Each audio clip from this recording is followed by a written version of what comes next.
le plus grand château en bois rond au monde. Son majestueux hall, son foyer et sa cheminée de 20 mètres de hauteur font sa signature. Au fil des années, en plus d'être un centre de villégiature prisé, le château Montebello a accueilli des invités de marque. Mais dans ce prestigieux hôtel, il y a les événements que vous connaissez et ceux que vous ignorez. Potentiellement, il y avait de la poussière d'amiante qui circulait. Et potentiellement, il y avait des clients de l'hôtel qui circulaient là, ici, puis je voyais qu'il y avait plusieurs fenêtres qui étaient restées ouvertes là, dans l'aile en rénovation. Ici, comme ailleurs au Québec, nous avons découvert que dans plusieurs chantiers, des travaux de désamiantage sont mal réalisés et respirer de la poussière d'amiante peut vous tuer. Et je trouve ça dur, ça. Je trouve ça dur qu'on accepte ça comme société. C'est carrément illégal.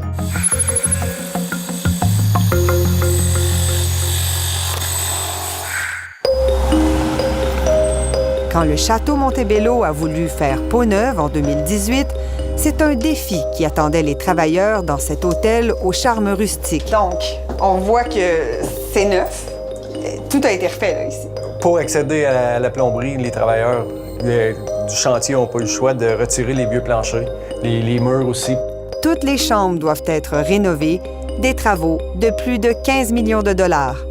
Une facture salée, notamment parce que derrière ces billots se cache de l'amiante. L'entrepreneur général qui obtient le contrat est donc avisé des mesures sévères de sécurité qu'il aura à prendre pour désamianter avant la rénovation. C'est ce qu'exige la loi au Québec. En fait, l'amiante, on pourrait le qualifier, et toutes les formes d'amiante, d'un cancérogène puissant. Parce que ça ne prend pas nécessairement de très, très grandes expositions pour commencer à avoir un risque de cancer. Et il faut mettre en place à ce moment-là beaucoup de mécanismes de protection pour les travailleurs qui sont présents et aussi la population qui est autour. Les travailleurs n'ont pas de formation pour amiante. Mais en commençant les travaux, les travailleurs que représente Marc Laframboise, des plombiers notamment, s'aperçoivent qu'il y a un problème. Il y avait certaines personnes qui avaient des masques, qui jouaient avec l'amiante, mais la personne de côté, à 5 pieds, il n'y avait pas de protection. Voici à quoi ressemble un désamiantage sécuritaire.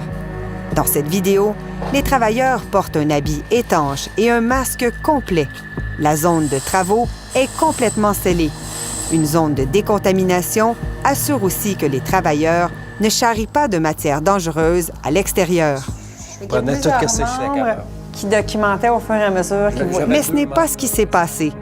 Le syndicat a des photos qui montrent des travailleurs qui enlèvent de l'amiante en T-shirt, des morceaux d'amiante friables à découvert. Surtout, les planchers en dehors de la zone scellée sont couverts de poussière. Ça, c'était considéré comme propre, mais sur les photos, c'est ici qu'on voit de la poussière. Exactement. Donc, s'il y a de la poussière ici, puis qu'on sort... Je marchais à l'extérieur, puis je voyais que la majorité des fenêtres dans une des ailes en construction étaient majoritairement ouvertes. Et combien de travailleurs en tout, à votre avis, ont pu être exposés? Un peu plus de 30 travailleurs. 150 km à l'est, quelques années plus tôt, aux abords du canal Lachine à Montréal. So this is where you used to live? Live and work. Live and work. De 2005 à 2015, Stewart McAdam a habité ce vieil immeuble. C'est l'ancien édifice de la compagnie Crane, construit en 1920. Ses propriétaires, Philippe et Mark Kaufman, l'ont embauché comme gestionnaire. Pendant cette période, ils constatent la présence de nombreux tuyaux isolés à l'amiante. Quand les propriétaires font faire des travaux au sous-sol, leurs employés sont massivement exposés, selon Stewart McAdam. J'ai commencé à documenter la situation. J'étais inquiet de ce qui se passait. Toute la tuyauterie du sous-sol était en train d'être enlevée. De tels travaux génèrent de grandes quantités de poussière d'amiante. Stewart McAdam a récupéré des résidus sur le chantier en 2015. Bonjour, monsieur. Bonjour, madame. Nous l'avons accompagné pour qu'il les fasse analyser en laboratoire. La morphologie est claire et les couleurs aussi confirment que c'est du chrysotile. Aucun doute, il s'agit bien d'amiante. On a retrouvé 10 à 25 % d'amiante de type chrysotile, ce qui représente au minimum 100 fois plus que la limite permise au Québec. Il doit être manipulé par un expert qui a des normes très strictes à suivre pour les manipuler en toute sécurité. Mais à l'édifice Crane, Stewart McAdam constate que les travailleurs n'ont aucune idée des conséquences de ce qu'ils font. C'est le cas de Don Sederavicius, originaire de Lituanie. À l'époque, il ignore ce qu'est l'amiante et se contente de faire ce qu'on lui demande. Comme immigrant, j'avais peur de perdre cet emploi. Alors je continuais d'enlever l'amiante.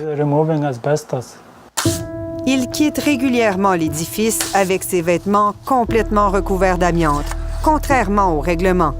Il expose non seulement les passagers d'autobus et de métro, sa famille aussi. Vous reveniez à la maison et vos enfants étaient là? Oui. Et vous les preniez dans vos bras? Oui. Oui, je les soulevais et les prenais dans mes bras. Je ne les avais pas vus de la journée.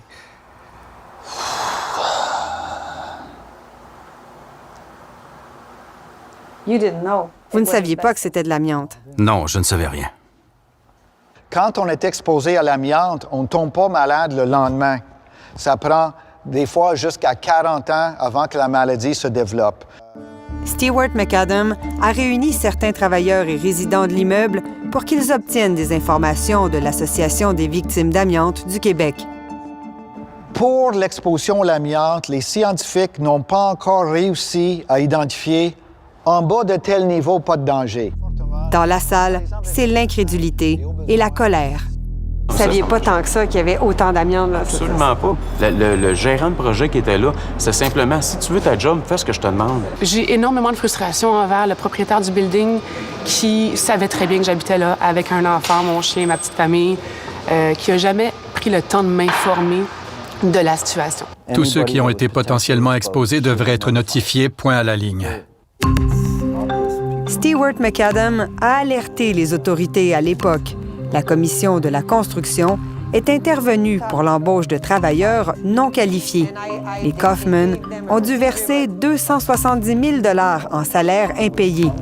Selon nos informations, la Commission de la construction a aussi signalé la présence potentielle d'amiante à la CNESST, qui nous a confirmé qu'il y a eu une plainte et une visite, mais qu'aucun arrêt des travaux n'a été fait.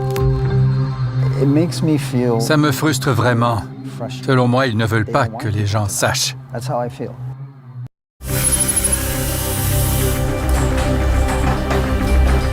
Des chantiers d'amiante mal gérés, Catherine Lapalme en a vu plusieurs, particulièrement dans la rénovation résidentielle où elle œuvre comme menuisière.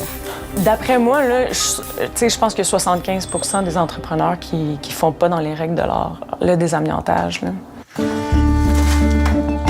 Dans toutes les résidences construites avant 1990, l'amiante peut se trouver dans le plâtre, les tuiles, les bardeaux, autour des tuyaux. Mais sur la douzaine de chantiers de Montréal où elle a travaillé au cours des 2 dernières années, Catherine constate que peu de gens semblent s'en préoccuper lorsqu'ils démolissent. Il y a comme 2 mondes, en fait. T'sais. Il y a le monde de l'école, de ce qu'ils disent qu'il faut que tu fasses, puis il y a le monde de la construction, qui est comme une banalisation totale de ce qui peut se trouver dans les murs, là, finalement. Elle a finalement osé dénoncer la présence d'amiante sur un chantier. Ça me choque de voir des entrepreneurs qui font ça aussi. En 2018, quand elle appelle la CNESST, on lui parle d'une intervention dès le lendemain. Mais ce n'est pas ce qui se produit. Il y a de la poussière, on a de la misère à se voir d'une pièce à l'autre, d'un bout d'une pièce à l'autre. Et toi, tu sais qu'il y a probablement de l'amiante là-dedans? Ben oui, c'est ça. Ça prendra finalement 2 jours avant que l'arrêt du chantier soit ordonné. Ben, j'étais vraiment choquée. T'sais, j'ai rappelé à CNESST comment ça qu'il n'y a personne qui est passé. Ben, il n'y avait pas vraiment d'explication. De façon générale, la rapidité d'intervention devrait pourtant compter. Mais on veut intervenir le plus tôt possible parce que sinon, les journées vont s'accumuler. Les jours deviennent des semaines, les semaines deviennent des mois. Et là, on commence à parler d'un risque qui devient significatif. Au château Montebello aussi, l'inspectrice se fait attendre. On parle d'environ une semaine et demie, où ce que ça se passe, là, les travailleurs, ils lèvent le drapeau, on veut faire quelque chose, on veut intervenir, puis on sent qu'on n'a pas du support de la CNESST. Bien, c'est la même photo. Dans ce cas, il faudra une quinzaine de plaintes et 3 visites de l'inspectrice avant que le chantier ne soit suspendu. Pourtant, le rapport indique clairement que des matériaux contenant de l'amiante sont dans un état friable, que la poussière peut se retrouver sur plus d'un étage et que les travailleurs sur les lieux ne sont pas protégés avec un appareil de protection respiratoire adéquat. L'entrepreneur fautif, Marc Laverdure, affirme malgré tout avoir bien fait son travail et soutient que les clients de l'hôtel n'ont pas pu être exposés. Il aurait pu monter un dossier solide avec le Château Montebello pour faire appliquer des sanctions pénales. Ça n'a pas été fait. On semble bien loin de la politique de tolérance zéro, pourtant clairement affichée sur le site de la CNESST. À votre connaissance, est-ce que l'entrepreneur et ou le château ont reçu un constat d'infraction, une amende, quelque chose, une réprimande? Pas du tout. C'est une petite tape ses doigts. De retour à Montréal, les Kaufman n'ont pas voulu accorder d'entrevue. Au téléphone, ils disent qu'ils n'ont appris la présence d'amiante que lors de la visite de la CNESST en mai 2015, qu'ils ont par la suite fait désamianter par une entreprise spécialisée.